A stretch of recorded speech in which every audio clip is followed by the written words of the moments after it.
All right, welcome to Demystifying the Financial Aid Process. This is our first 2026 webinar of the Get Savvy, Grow Your Green Stuff webinar series. We do this series every academic year, and so we're continuing where we left off from fall of 2025 with this particular webinar. My name is Andrea Pellegrini, and I run the Student Money Management Center for the entire University of Illinois system. And I am joined today by my colleague Lacey at UIS. Lacey, do you want to introduce yourself? Yeah, hello, good afternoon. My name is Lacey Engelbrecht, and as Andrea said, I'm the Director of Financial Aid at UIS. Thanks for joining. We are very lucky to have Lacey joining us and sharing her expertise today. So thank you again, Lacey, for co-presenting with me. So collectively, the Get Savvy webinar team represents organizations across the state of Illinois, which rest on the ancestral lands of multiple Native nations, including the Peoria, Kaskaskia, Piankashaw, Wea, Miami, Mascoutin, Ottawa, Sauk, Meskwaki, Kickapoo, Potawatomi, Ojibwe, and Chickasha nations. We have a responsibility to acknowledge these Native nations and to work with them towards a more vibrant and inclusive society. So financial aid is fairly complicated, and we just wanted to acknowledge that we won't be covering all aspects of financial aid or student loans today. If you do have any question about your financial aid or student loans, you can contact your school, your servicer, or federal student aid at the U.S. Department of Education. And there's a lot of information that's changing around federal student loans in particular, but also financial aid. And so what we are discussing related to those changes is current as of January 28th, 2026 at noon. This could change as soon as we finish recording, but we just need to put that out there. We also have a little poll that I'm going to launch as soon as I find the polls. It gives us some information about who's joining us and how we can modify the examples that Lacey and I talk about today. So if you can kind of share what your age is, whether you're a student or full-time employee or a combination, maybe you're a parent or partner of a student, and you're helping to get information around financial aid to make more informed collective financial decisions around funding college costs. That would be really helpful. This also helps some of our partners better recognize in their reporting who they've reached through partnerships with the Student Money Management Center. And it also helps us plan for future financial education through these webinars and through other services provided through the Student Money Management Center. So it looks like about half of the attendees have participated so far. We have a very diverse group of attendees today, lots of students, but a lot more full-time employees and parents of students. So that makes sense. Lots of folks from Urbana, Chicago, and Springfield joining us, as well as our friends at IDFPR. And I'm going to go ahead and close the poll since about 70% of you have participated. I'll share the results just real quick so you can see who's all joining us in aggregate at least. And then I'm going to stop sharing the results. If you still see those results, you can exit out of the box, and the next poll that we use or quiz should pop up when we launch it. All right, so hopefully by the end of today's webinar, you will have a better understanding of the financial aid process. We don't expect you to be professionals, but we do expect you to have a better general idea of how things function when it comes to financial aid for college. We're also going to define what the FAFSA is and kind of its role in the funding process. We're also hoping that you'll be able to recognize different types of financial aid and how to leverage them and what responsibilities exist for maintaining them. And we hope you better understand how to read a financial aid offer, or we call them financial aid notifications in the University of Illinois system. And hopefully this will help you identify ways to manage your financial aid funding more responsibly or more efficiently throughout the college going process. So I'm going to hand it over to Lacey to talk about that financial aid process. Yeah, thank you, Andrea. Let's dive right in. Again, as she said, there's a lot to get through, a lot of information to cover. If you're in the phase of preparing to fund a college degree, then of course, there's a lot that goes on here, right? And so, part of that is identifying colleges and universities that you want to apply to, as well as understanding what your resources are. Do you have family contributions? Are there savings plans that you have that you've been preparing for? Or do you possibly have employment benefits you can use to help fund your education? A lot of families don't talk about how to pay for school, or they may only talk about it the first year. And so there are a lot of ways that your family can help you pay for school, and sometimes it's uncomfortable to ask, but here are a few ways to start the conversation. Ask if they can help you estimate your costs, especially for spending outside of tuition and books. If you live off campus, you would have to budget for your food, utilities, rent, etc., transportation, insurance, and more. Knowing how much that can vary will help you to prepare for building a financial plan. Not all students know how their families have already planned for college. Ask, do your parents have a savings plan for you? Or if they're planning on it, the time can fly by, but starting late can help cover costs like books and incidentals that pop up. Scholarships can also be found in many interesting places, even like your parents' employer or a club they could be part of. So start asking for help and searching for those early. That can be a good way to help you pay for school. And not all families are willing to co-sign on private loans or take out parent loans, so that's something else important to cover.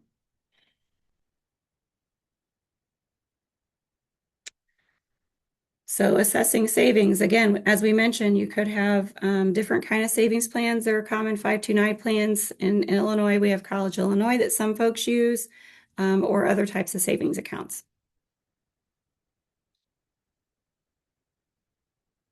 And so how do you apply for college funding beyond that? We recommend, of course, completing the free application for federal student aid or FAFSA. This is an annual application. We'll get more into that soon. Or using the alternative application for Illinois student aid for students who are under the RISE Act. Again, with private scholarships, those are going to come from many different sources.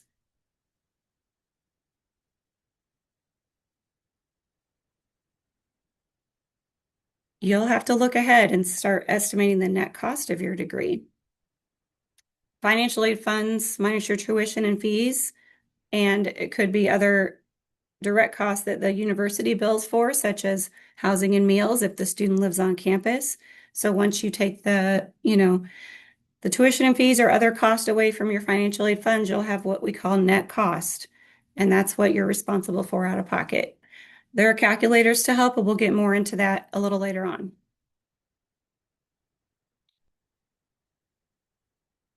It's important to monitor your funding applications. So while you're in school, track your student loan borrowing, um, continue to apply for scholarships, maintain satisfactory academic progress. We'll also define that and talk a little bit more about that here soon, and how to balance employment with academics responsibly so that you can complete your degree timely, and move on with your educational goals.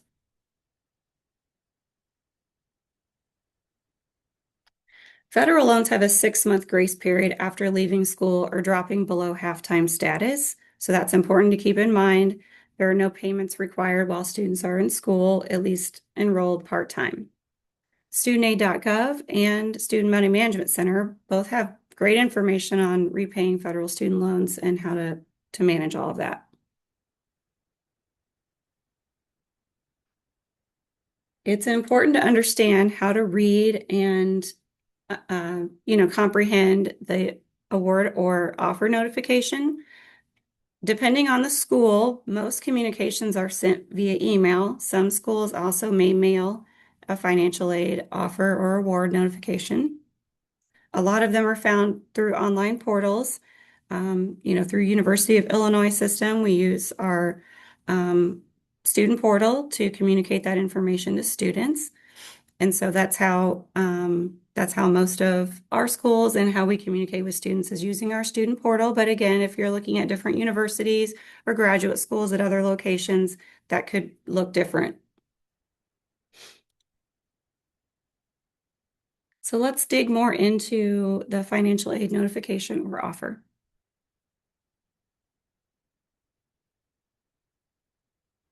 For the University of Illinois, again, we use the student self-service. It could be called something different in each campus. For example, at UIS, it's My UI Connect, or it could be something different. But it's the same system. And under the financial aid pages, you would click on the financial aid notification. And then as you scroll, you'll see your grants, scholarships, and loans. They're broken out separately into different categories to make them easy to find and understand. We do ask that you accept, decline, or modify your aid, particularly with student loans, and some scholarships as well could ask you to accept based on the conditions of the award. We do have a video tutorial on the financial aid offer on our website that kind of walks students through how to do this. But it is pretty, step by step, self-explanatory, excuse me. Now let's talk about cost of attendance. Cost of attendance includes direct costs, and these are costs that the university will actually bill the student for. So that's going to be tuition, mandatory fees, and then if that student lives on campus housing and food or meal plans. Indirect costs are also included in a cost of attendance. And these are things that can be confusing to students. We'll talk a little bit more about that as well, but the Department of Education says we must include these because they are educationally related expenses. So that's books and supplies, transportation, miscellaneous personal expenses, and loan fees. And again, if that student is off campus, their housing and meals or food would be in the indirect cost category. It's important to remember that cost of attendance is estimated. The actual cost will be more or less, or definitely vary depending on your actual classes. There could be lab or other course fees, what your enrollment status is it full-time, part-time, how many credit hours, housing costs, like whether you're in a single or shared room, and other lifestyle choices like food, which meal plan is chosen, that sort of thing, transportation and other costs. And one more thing to mention on the cost of attendance is it's important to remember it is not your bill. What is impacting aid eligibility? Many things go into this. Financial aid offers or notifications are very individualized. And so several criteria impact the aid eligibility, such as grade level. Is it an undergraduate or graduate student? Is it an upperclassman or first-year student? How many credit hours? So the enrollment status, full-time, part-time, can affect grant and other types of eligibility. The student aid index is a factor. It comes out of the FAFSA calculation, and it helps us to determine need-based aid and how much students can qualify for in need-based aid. Whether you're an independent or a dependent student and have to list parents on the FAFSA is another important factor. And again, satisfactory academic progress. Let's talk more about that. Satisfactory academic progress is a financial aid policy and something that the U.S. Department of Education requires that schools have a policy and that it's followed. And the goal of this is to ensure that students are making adequate progress toward earning their degree or credential. And so there are several factors that we have to include in our policy, and each school is going to have a different one. This could also differ from the actual academic good standing or academic probation policy that the school has. Those could be two very different things. So there's always going to be a minimum GPA, the pace of completion. So out of how many credits or classes attempted, how many of those have been completed satisfactorily. Overall maximum credits. We allow up to 150% of the degree. So for example, a four-year undergraduate degree is typically 120 credits. And so students could attempt up to 180 in trying to earn that degree. And again, every institution's policy is going to be different, and it's something important for students to keep in mind as they make decisions on dropping classes, that kind of thing, as they go through each semester. We mentioned earlier that there are calculators out there to help students and their families calculate net price. These are called net price calculators. Every school will have one on their website. And this is going to be, based on the entries that a student puts into the calculator, what kind of student they are, if they're going to be online or not, things like that. It'll give them an idea of what the price will be as far as what we're going to charge them, as well as those indirect expenses. And then it's also going to help estimate for them, based on some information that they put into it, how much aid they might be eligible for. And so it's a good thing to get ahead of if you're early on planning or not at the point where you can file a FAFSA yet. You can get some idea of what your eligibility might be and what your net price might look like. And it's also a good way to compare different schools if you're making decisions for enrollment. College Board also has a list of net price calculators for several schools. And then the CFPB has some helpful information. Your financial path to graduation is what it's called. It helps compare financial aid offers, and it can help families build a financial plan on how to fund their higher education.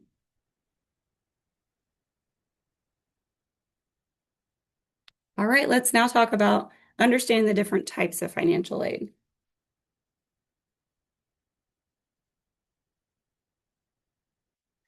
There is two different categories of financial aid.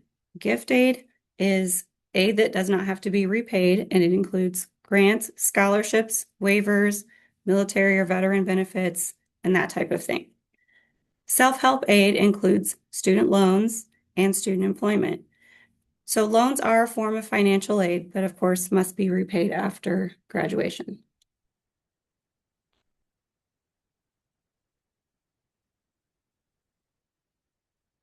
What type of gift aid is based on talent, affiliation, or academics? And I think we have a poll coming to you.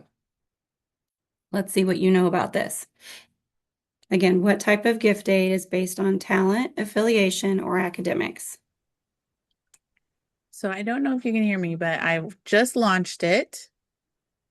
And we have about 60% of you have participated so far. So the options are merit-based scholarships, need-based grants, or tuition waiver benefits.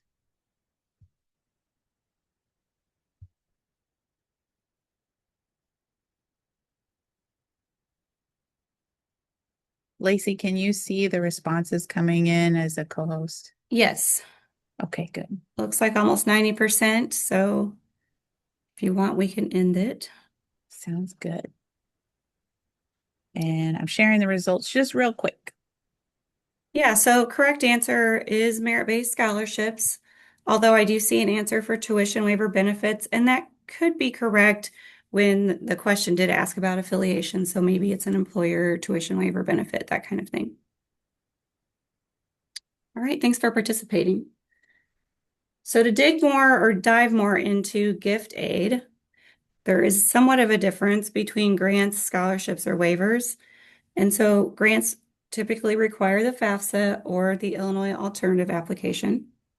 They're generally based on financial need, and most of them come from federal and state government, but they could also come from the academic, the school, the institution. Scholarships often are based on talent affiliation, academic merit, so GPAs, test scores, that kind of thing.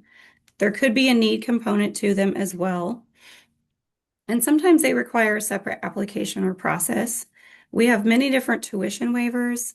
We mentioned employee ones. We also have Illinois Veteran Grant, that type of thing. It is often processed as a waiver. And so a lot of those could require a separate application process. So it's important to read and follow those steps in order to apply for those. Federal Pell Grant is the major or main need-based grant program at the federal level, and it could be awarded to eligible undergraduates pursuing their first bachelor's degree. It is limited to 12 full-time semesters of use, and the current maximum award is $7,395 a year. This is based on appropriations through Congress each year. So the amount of the award can also vary, and so that's the maximum. But of course, it's going to be based on results of the FAFSA. So that student aid index number tells us who could be eligible for a Pell Grant. It could be based upon cost of attendance and student status. So if you're less than full-time, the Pell Grant still applies, but it will be prorated. FSEOG is another small federal grant that schools are awarded that we can award to certain students, and it's the highest need students. And depending on our funding levels, eligible students could receive between $100 and $4,000. It really depends on the school and the amount of availability that we have in those funds. The Illinois Monetary Award Program, or MAP grant, is awarded by the state of Illinois, and it is the main need-based grant program. It's a very large program that has been growing in funding somewhat in recent years, thanks to appropriations with the Illinois, governor's office and the state budget. Students must file a FAFSA or the Illinois alternative application to determine whether they're going to be eligible or not. So eligibility is based on that application. There is not a separate one. Funding is limited, however, and awards are made on a first come, first served basis. So when we ask students to get their FAFSA filed early for the upcoming year, this is one of the reasons for that. That first come, first serve is based on the first application filed of the FAFSA or alternative application. The MAP grant can only be applied toward tuition and mandatory fees, and the maximum award this year is just over $8,000 a year. There are other federal aid programs to keep in mind that are smaller and more specific. So some of these financial aid programs may target people entering certain fields, such as the Health Education Assistant Loan and the TEACH grant. For students enrolled in eligible programs at participating schools, these are students who are planning to become teachers. And as part of that grant, they do have to teach full-time for at least 4 years in a high-need field at a low-income school. And if the service requirement is not met, it does turn into a loan retroactively.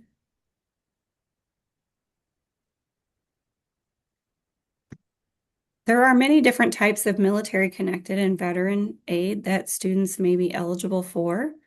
These are not applied through FAFSA or typically through the financial aid office at each institution. And each institution could handle these differently. At UIS, we process all of these through our financial aid office. However, I know UIC has a separate office for students receiving federal VA benefits. So it's important to know who you have to work with depending on the school. Through the VA, those are, for example, the post 9/11 GI Bill. There are a couple of other programs, and there's one for survivors and dependents as well.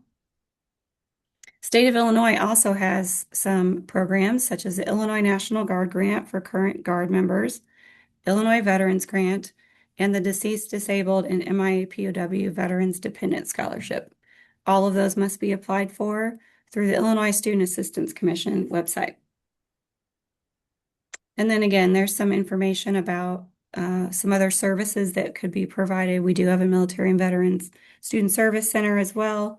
And each school has something designated for that students can use to help determine what benefits they may be eligible for and how to apply for them.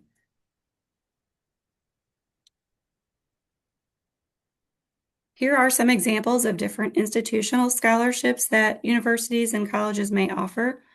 Academic or merit, sometimes called merit scholarships. These are generally based on the student's incoming GPA and or test scores, such as SAT or ACT.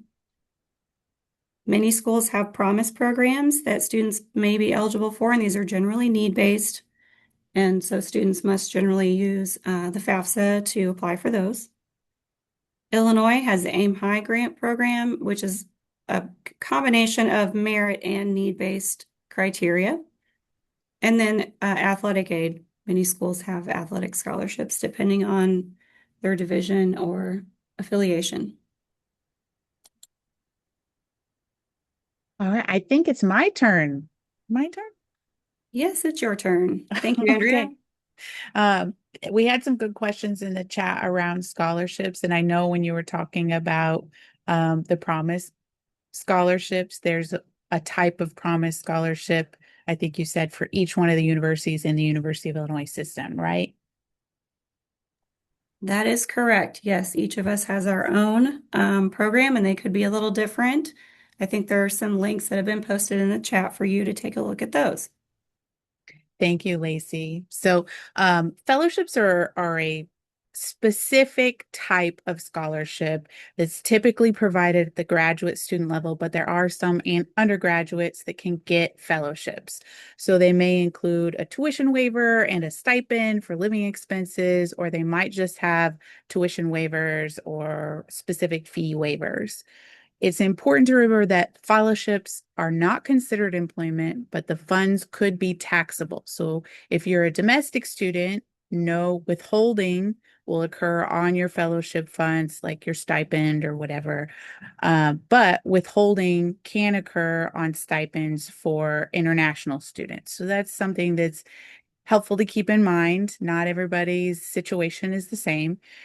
You may also have to pay taxes on fellowships or scholarships depending on a lot of different factors. So you might have to consult a tax professional about your individual situation. We've done several tax related webinars, which we can include in the follow-up email that we send out with the recording. To help people with planning their tax situation along with scholarships and other types of college funding that you might want to take advantage of to maximize your funding streams for covering college costs. When it comes to education tax credits, there are two primary education tax credits that students and families may use to help pay for college. These include the American Opportunity Tax Credit and the Lifetime Learning Credit. And typically, you can only claim one credit or the other during a given tax year for a single student. So that's important to keep in mind. University Bursar, which is the Student Money Management Center's overarching department, prepares all the 1098-Ts for University of Illinois system students. So whether you're at Urbana or Chicago or Springfield, we prepare all of those 1098-T forms that go out, and for both current students and prior students. So this form is what you would use to determine if you're eligible for those tax credits. Again, if you need help around filing taxes, it's important to contact a tax professional for advice around your specific situation. We have information on our YouTube about tax filing and planning that can give you some more general information, and we've partnered with tax professionals in order to do that. So that is also some helpful information to look into. All right, so we're going to talk a little bit more about self-help aid, including employment and student loans now. We're not going to cover everything there is to know about student loans today, but we will also have another webinar on student loan management in April that if you have student loans, I encourage you to sign up for if you have not already. So there are two primary types of self-help aid. There's federal work study and student loans. So federal work study is pay that's funded by the federal government for on-campus jobs. So students must demonstrate a financial need in order to be eligible for this. And at our institutions, the process varies a little bit on how to get those.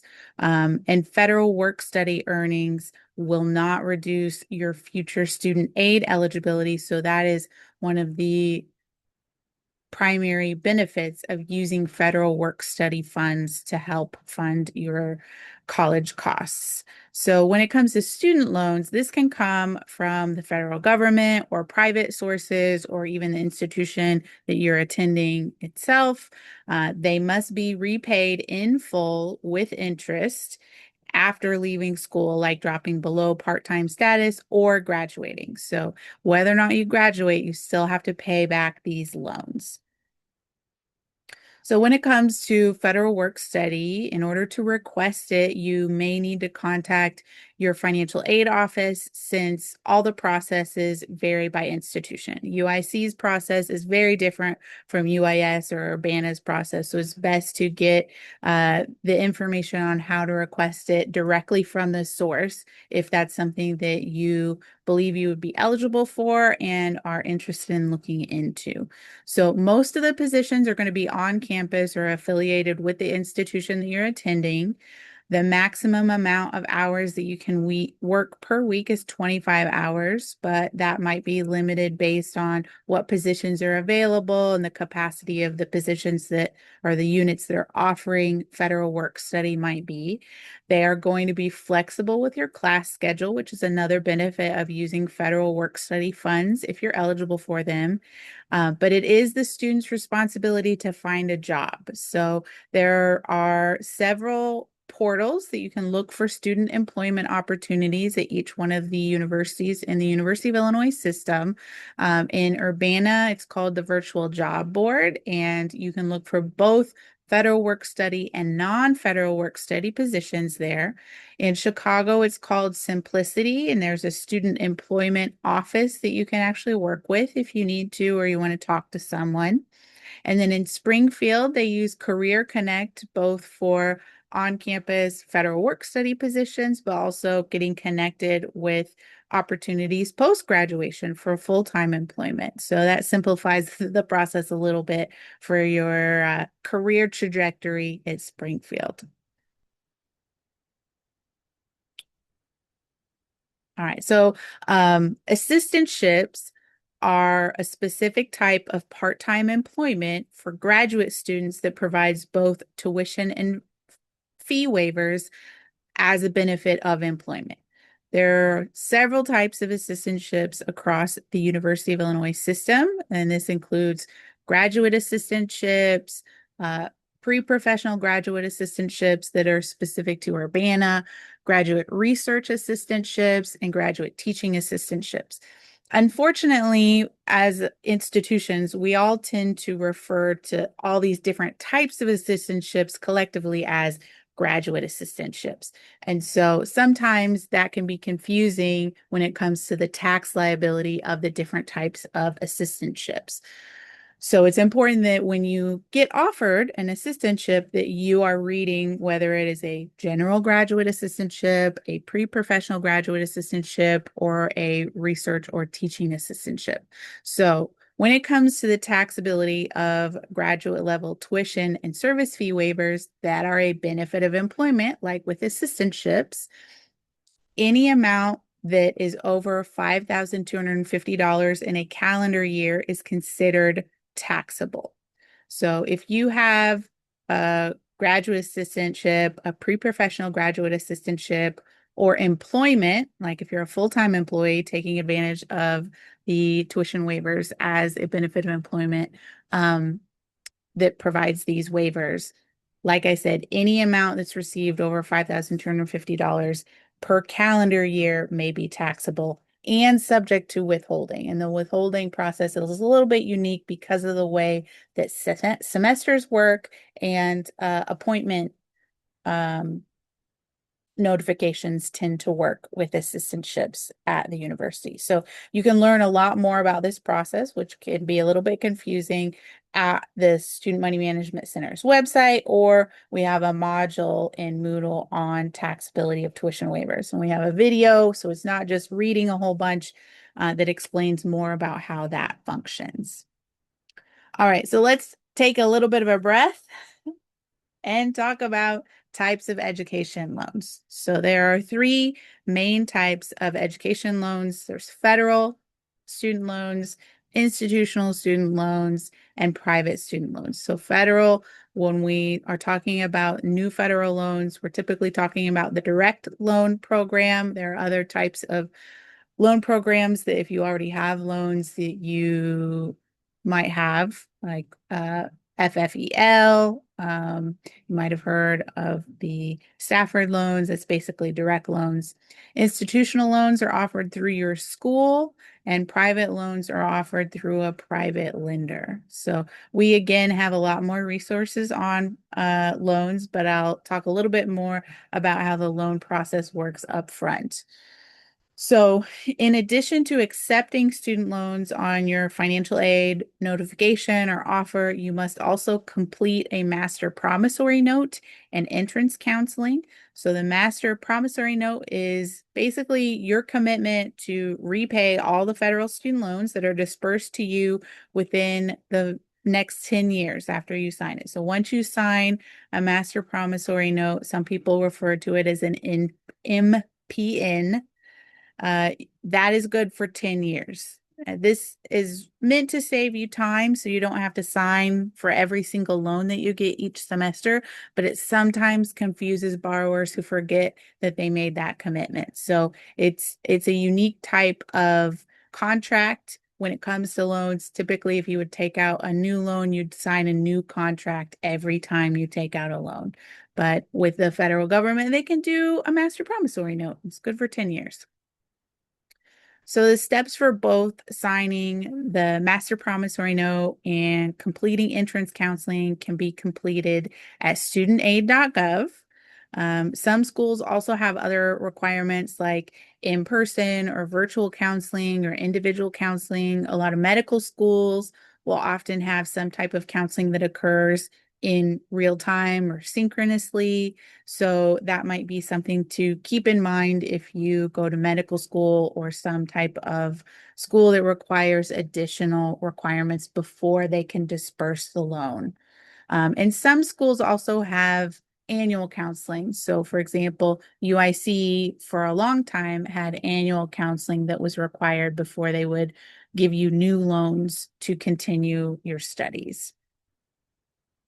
All right, so I talked about the three main types of student loans, and underneath that, there are other categories of student loans under the federal, institutional, or private. So, direct loans are the only type of federal loans available that are still being dispersed, but they come in a few different flavors.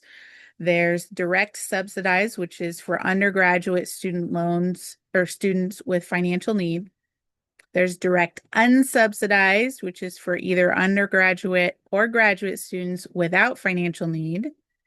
There's direct plus, which is for all new direct plus loans is only for parents.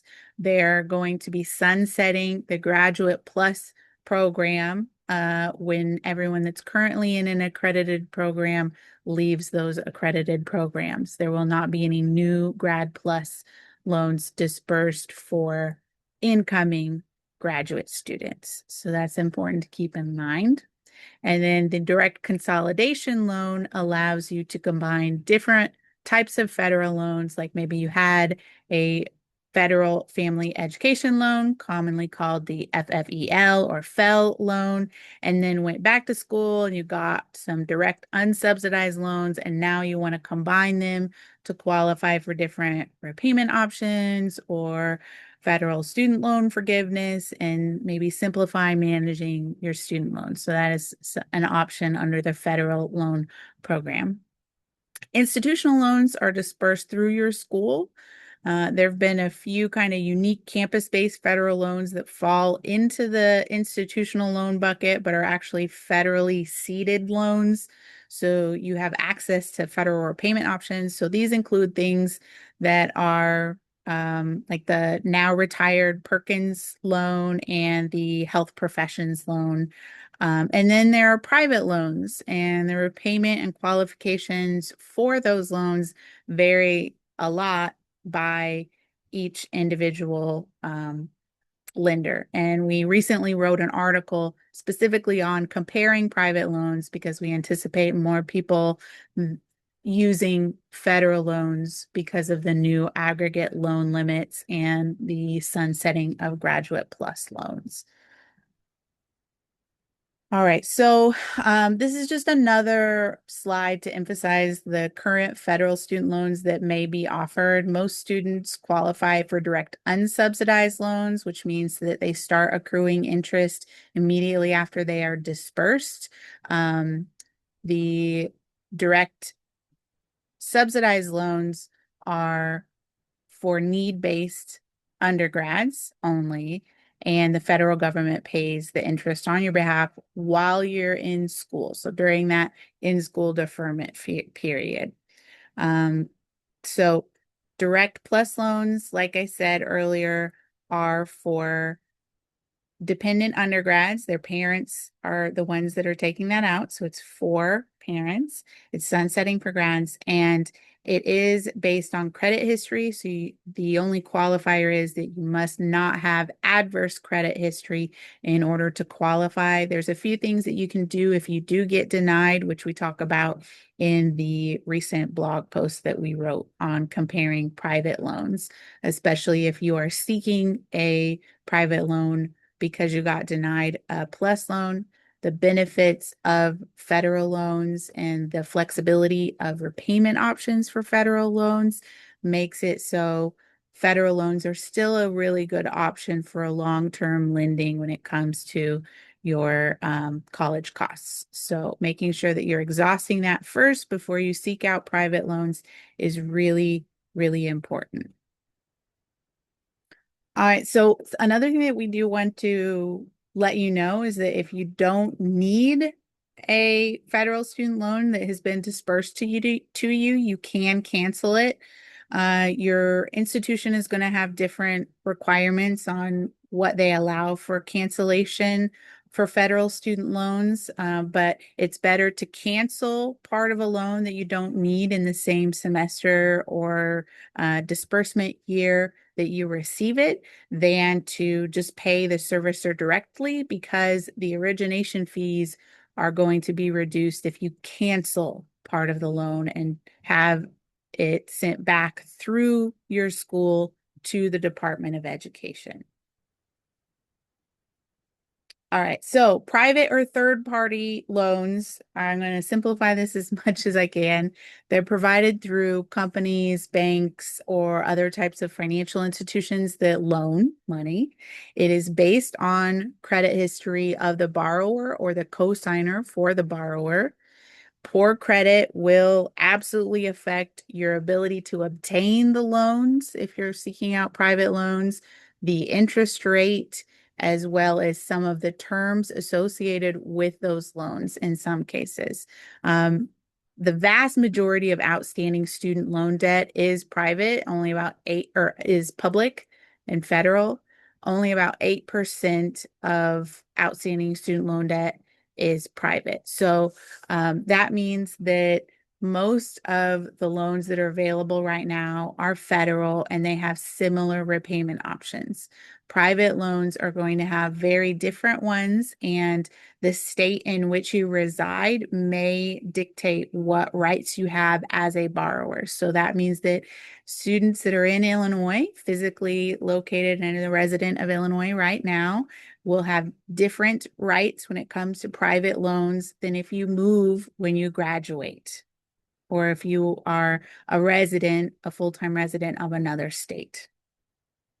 So another thing to keep in mind, and thanks to Emmy for sharing the student loan statistics and the recent blog post we wrote on comparing private student loans.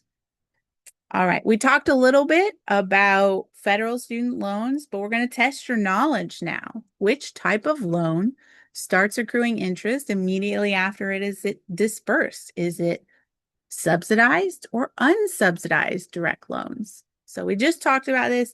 I think I said it a couple times, but we're just making sure that you know. So which type of loan starts accruing interest immediately after it is dispersed? All right. It looks like 60% of you have participated so far. Because we have a few more slides to get through, I'm going to go ahead and end the poll and share the results real quick. So most of you said unsubsidized. Some of you said subsidized. The correct answer is unsubsidized. So unsubsidized student loans start accruing interest immediately after they are dispersed. So if you are offered both a subsidized student loan and an unsubsidized student loan, and you don't need all of the loan provided, you want to take as much advantage of subsidized student loans first before taking out unsubsidized student loans. So again, subsidized, the government pays the interest on your behalf while you're in school. Unsubsidized loans start accruing interest immediately after it is sent to your school for disbursement. All right, so federal loan limits, there are both annual and aggregate loan limits, and the limits are determined by your student status. So whether you are full-time, part-time, undergrad, or grad, independent or dependent, the combined total or aggregate limits are changing for new borrowers, but prior borrower limits include for undergrads that are dependent, a grand total of $31,000 is the aggregate loan limit. 23,000 of that can be subsidized. Undergrads that are independent, meaning that they don't have parental support, they're older, is equal to $57,500, and 23,000 of that can be subsidized. And graduate aggregate loan limits is 138,500, and 65,500 can be subsidized. Subsidized student loans have not been available for graduate students for many years, but there are some people returning to school for their graduate degrees that may have gotten a lot of subsidized undergrad loans as well as maybe preliminary graduate subsidized loans when they were available. These amounts do not include Grad Plus or Parent Plus loans, but that is important to keep in mind. If you reach that aggregate loan limit, you are no longer eligible for new loans unless you pay down what you already owe. So keep that in mind when you're thinking about the longer term academic career plans that you have and what your loan responsibilities might end up being. All right, so again, student loans change rapidly. We're going to be updating some information related to student loan repayment for our April webinar. We will probably be working on that up until the morning of April 1st when the next webinar is on student loans. We also do a lot of podcast episodes with the Illinois Department of Financial and Professional Regulation, specifically on student loans, since they regulate the legislation that applies to residents within the state of Illinois regarding student loan borrowing and lenders. So that is a helpful resource to have, and we can kind of crank out those podcasts a little bit faster than we can producing webinar content. All right, so financial aid disbursement, the timing varies by institution. So you want to check with your financial aid or billing office to find out when your aid will be applied to your account, especially if you are not going to the University of Illinois. At all of our institutions, aid is dispersed typically 10 days before the start of each semester, as long as you have completed all of the requirements to be eligible for student aid. You've completed your master promissory note, you've completed entrance counseling, you've accepted the loans on your financial aid notification. And it's important to keep in mind that if you're expecting a refund for any amount over what has been billed to your student account, that can take up to 3 days to disperse if you're signed up for direct deposit at the University of Illinois. So if you're not signed up for direct deposit to receive your refunds, make sure that you get signed up for direct deposit so that you can get those refunds faster.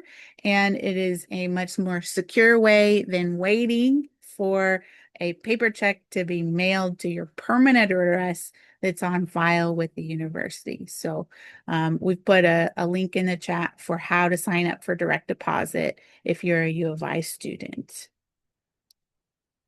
All right. So to wrap things up, we want to talk about different ways to increase the return on investment for your degree by saving a little bit. So when it comes to understanding your cost of attendance, what's estimated, maybe what has a little bit of leniency, you might want to revisit your budget. So since living expenses can make a big difference in the overall cost of your education, you may want to think about how you can cut expenses and diversify some of your income sources. So, a lot of people, not just students, find budgeting very difficult, and it's a lot harder than most people realize because it involves not just math, but also behavioral change and, um, you know, inhibitions, right? And reducing impulse spending, especially when we're stressed out, or students tend to be very stressed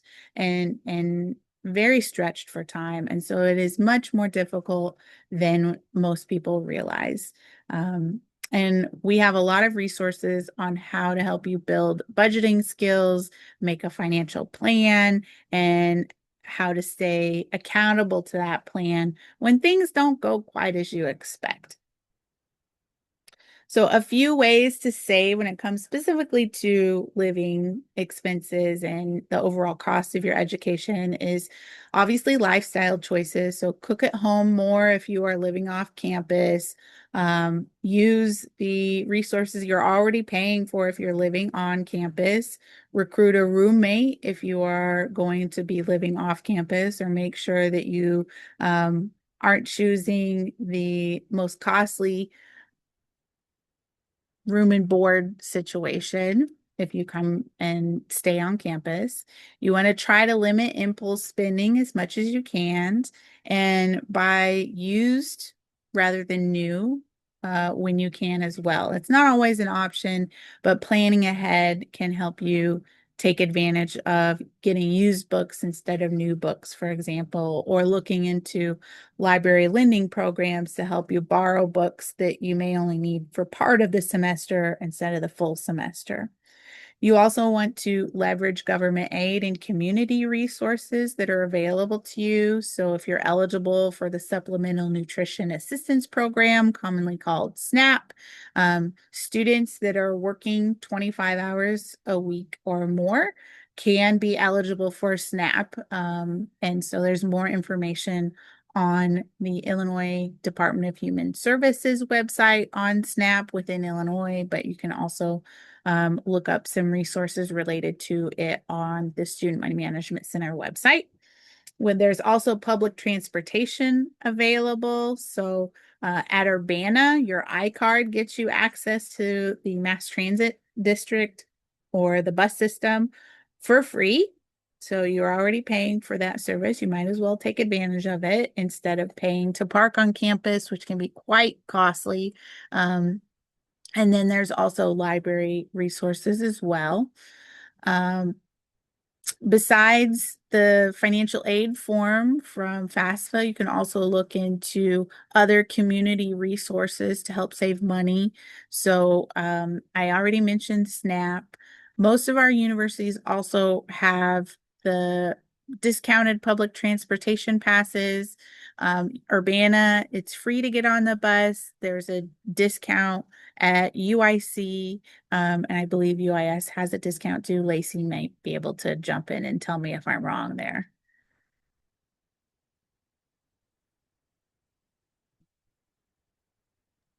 Yeah, I think there is. Okay, thank you. I thought so. I just it'd been a while since I double checked it. Um, you also want to think about limiting the time it takes you to complete your degree. And if you are working while you're going to school, you want to look for a way to balance both work and school in a way that doesn't jeopardize your academics or prolong the time it takes you to get to your degree completion unnecessarily. Working while you're in school can be a really valuable experience, but working too much can lower your grades and kind of inhibit your ability to complete your degree. And when it comes to things like paying interest as it accrues on your student loans, we also wrote an article regarding our ROI, return on investment for a degree last week that talks about if you're in a lower cost program where you're doing less borrowing versus if you're in a higher cost program and doing more borrowing, what's the best strategy to maximize saving on student loans compound interest over time. It's a little more complicated than what we had time for this webinar, so we put it in a blog post. And if you have questions, you can always reach out to the Student Money Management Center at studentmoney@uillinois.edu. Just to wrap up what we've talked about today, the financial aid process can be rather complicated, but hopefully we've talked about elements that simplify it a little bit for you. You want to make sure that you complete the free application for federal student aid or FAFSA every year once it's made available. So it's typically available October 1st for the following academic year. So if you are wanting to go to school in 2027, 2028, then you want to apply as soon as possible after October 1st of this year in 2026. So that you get all of the aid that you are eligible for when it comes to first come, first served aid. There are lots of types of financial aid, so it's understandable if you are confused. And financial aid offers give you a lot of information about estimated cost of attendance and what you're eligible for to cover those estimated costs, but they are not bills. So do not treat them as bills. And that's important so that you are remember to access your bill if you're at the University of Illinois system through UiPay, which is also accessible through the portals. And that you're monitoring that throughout the semester in case there are new fees that pop up, or you get charged a library fee, or there's a late registration situation where your academic advisor said they'd sign you up and they didn't do it before aid was applied. And so you might still owe a balance. And then you also want to prioritize gift aid, like grants and scholarships, to reduce your debt before borrowing, right? Feel free to hop off if you have places to go, but we're going to be looking at the Q&A feature if you were able to put a question in there. And I believe Emmy and Sahil were either addressing questions or noting questions in the chat that Lacey and I can answer. If you can fill out our post-webinar survey, that helps improve future outreach. We also have our next webinar on Investing 101 Wealth Building Basics on Wednesday, February 11th with the U.S. Securities and Exchange Commission, which is very helpful if you want to get started with investing or just want to know more about it. And you can watch previous webinars on our YouTube channel. I want to thank all of our collaborators on this series, and we are going to answer questions now. So I think Hey, Andrea. yes. Oh, I'm sorry. I did answer several, about a half a dozen in the Q&A. I didn't know if you Okay. wanted me to briefly cover those for those who may not have been able to see the responses and had the same Yeah. question. Since we're recording this, that I'm sure anyone that's watching the recording later would benefit from the answers to those questions that you were able to provide.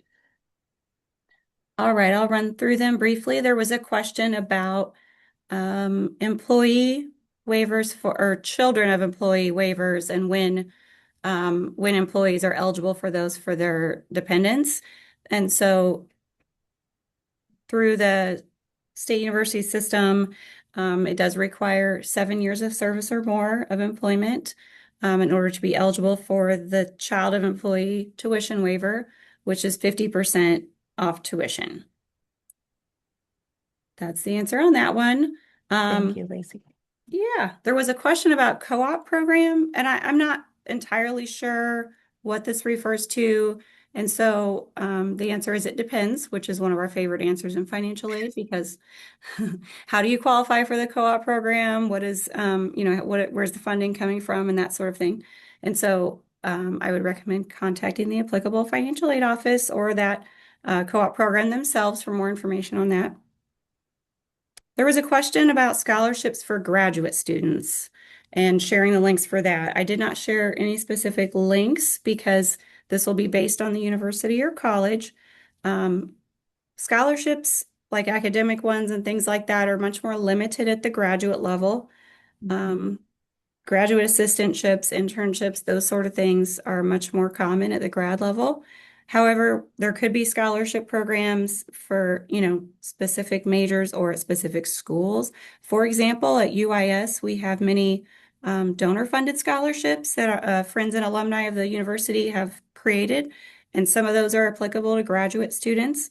We have one donor-funded annual application that students can complete, which considers them for well over 300 scholarships. We award more than 1 million in donor-funded scholarships for our students. And so that application is currently open and closes the middle of February for the 26-27 academic year, and graduate students may apply through that. So that's just an example. Yeah. Can I add to that? Please do. So at the graduate level, most of the funding that you would call scholarships at the undergraduate level is called fellowships. There are scholarships sometimes offered at department levels. So you might want to ask within your department about scholarship opportunities that wouldn't necessarily be listed on any particular website. And then you might also look for the fellowship office or fellowship support programs at your institution. For example, Urbana has a fellowships office, and I believe Chicago has at least a fellowships coordinator. At least they used to.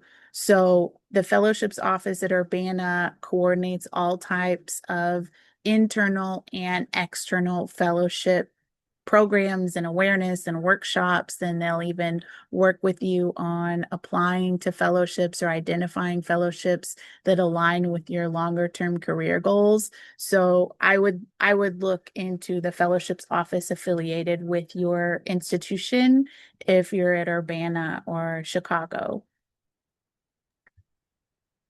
Thank you. There was No also a problem. question about graduate programs specifically at Urbana that are covered by the employee tuition waiver. And I also put this in the general chat, the link. There's a University of Illinois HR website that has all the information about the different employee tuition waivers and how people are eligible. And it includes links to programs that are excluded. So if they're not on that list, they should be eligible for the employee tuition waiver. Each institution has excluded programs for the employee waiver. Yes. So if you are an employee at any of the institutions in Urbana, there are self-supporting programs that would not be eligible for waivers. And I currently am a PhD student taking advantage of waivers, and that was something that I looked at very closely before deciding where to even apply and how to talk to my superiors about pursuing an advanced degree as part of my professional development. Hopefully that's helpful. Yeah, I think so. Someone asked about consolidation and when the earliest is to apply. Um, in my experience with working with students and borrowers, they've done this after earning their degree or credential once they're done. There are pros and cons to consider. The studentaid.gov website has a good consolidation section, including a pros and cons list. Certain forgiveness programs and other things could be impacted. So it's important to review all of that. And you can do it more than once. So if you finish an undergraduate program and do loan consolidation and then end up later on pursuing, a graduate or professional program and borrowing again, it can be done at a later time. So I hope that answers that one. Can I add Yes. one thing? So if you have a Perkins loan, even though it is a federal loan, it's not always automatically pulled into a consolidation loan. And you want to consider if you are, for example, pursuing a teaching career, there are certain benefits related to loan forgiveness for Perkins loans. If you are in a teaching, like an eligible teaching position, that you would no longer be eligible for if you consolidated it into a direct loan, because the provisions for forgiveness under Perkins are different than what are available for direct loans under the Public Service Loan Forgiveness Program. And you want to consider all of those provisions before you decide to consolidate or pull a Perkins loan specifically into a direct consolidation loan. Hopefully that helped. Yes, there's a lot to consider with that decision. Mhm. And then the last question was, when do you apply for a Parent Plus loan and when do you start repaying it? So the Plus loan requires a credit check, which is good for up to 180 days. So we don't recommend, people can't apply too early because if the school doesn't originate and start disbursement on that loan prior to the end of that credit check expiration, then you have to apply again. So for example, for the fall term, I generally recommend that parents apply no earlier than early May. By that point, you have a really good idea too of what your student's aid eligibility is and what their cost might be. So you have a good idea of how much you might need or if you need to apply for one. Repayment begins 60 days after the loan is fully dispersed. So if this is a fall spring loan, for example, then repayment would be 60 days after that second disbursement takes place for the spring term, which is generally in early January. So we're talking sometime in March. Deferment is available upon request while the student is enrolled at least half time. But do remember, interest begins accruing immediately after disbursement, just like the unsubsidized loans. Do you have anything to add to that, Andrea? No, I don't really know as much on the beginning repayment aspect of Parent Plus loans. There is less documented support for managing Parent Plus loans when you're actually in the repayment process. But with them getting rid of Grad Plus loans, I imagine that they were going to have more documentation related to Parent Plus loans, hopefully in the future on what your options are for repayment. I did think about the question related to loan consolidation. So if you're motivated to consolidate because you're seeing new disbursements at different rates every semester that you're getting loans, it's one thing to hopefully ease your mind is that the Department of Education tries to send all of your loans for one institution to the same servicer. And once you are in repayment, you only have one payment and you have a weighted average of the interest rates that are being calculated for that payment. It sounds kind of complicated, but you end up with only making one payment on, the 8 or 10 loans that you might have. And you may not necessarily need to consolidate in order to kind of fix that aspect if you're worried about making multiple payments at different times, excuse me. Some students are concerned about that when they're taking out loans. That's a great point. There All weren't right. any other questions in the Q&A. That was it. Okay. Emmy or Sahil, were there any in the chat that you think we should address? There were a few, but I think we have covered all of those. Okay. Thank you, Sahil. Yes, I All right. agree. Thank you, Emmy. All right. So thanks again for joining us. You are welcome to leave and move on with your life. Be that go to class, go to your next meeting, get a snack, debrief from all of the financial aid and student loan information that we talked about. We are going to edit the captions for this recording and get that up on YouTube, hopefully in the next couple weeks. And if you have any questions, don't hesitate to reach out, but we will send the recording along with the slides and all of the links that we shared in the chat in that follow-up email that we hopefully are able to send out in the next couple weeks. Thank you again and have a wonderful day.